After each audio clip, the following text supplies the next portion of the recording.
Well, it's been an extraordinary day of endeavour today. A lot of good work done. It would never have been completed without the assistance of my two brothers.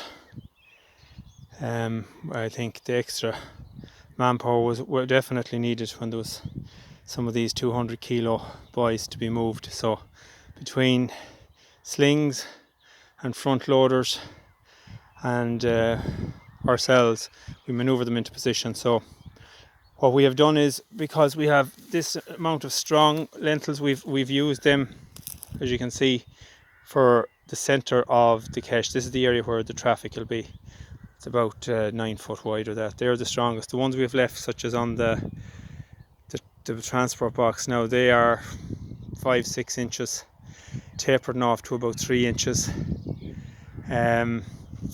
We've left them for the ends because they just wouldn't be weight bearing, I don't think, over the long term.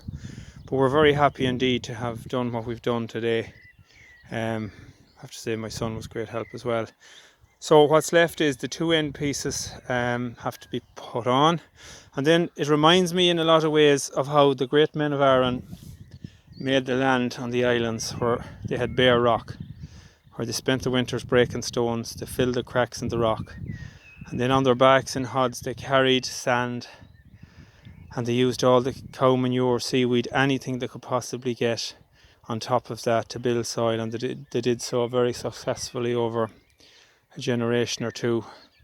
And they were phenomenal men, there's no doubt about it. It's some achievement just from my little piece that I've done here, but they had to do it for acres of land, and to bring a rock barden island to a productive land of the type they've had it's amazing. It always amazes me, and I have great respect for those men.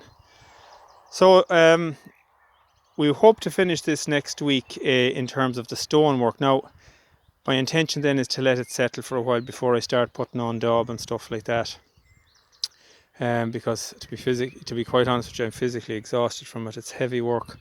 I'm not getting any younger, and I just need to let it settle for a while. We have to excavate this bit here with the spade. Just there's about 7-8 feet of it, because the water's trying to be held up there and has narrowed down, and so we can throw up that stuff and use it as well when we're making the actual Kesh itself, the completion of the Kesh. So all in all, great day's work, I think. Rest is well earned.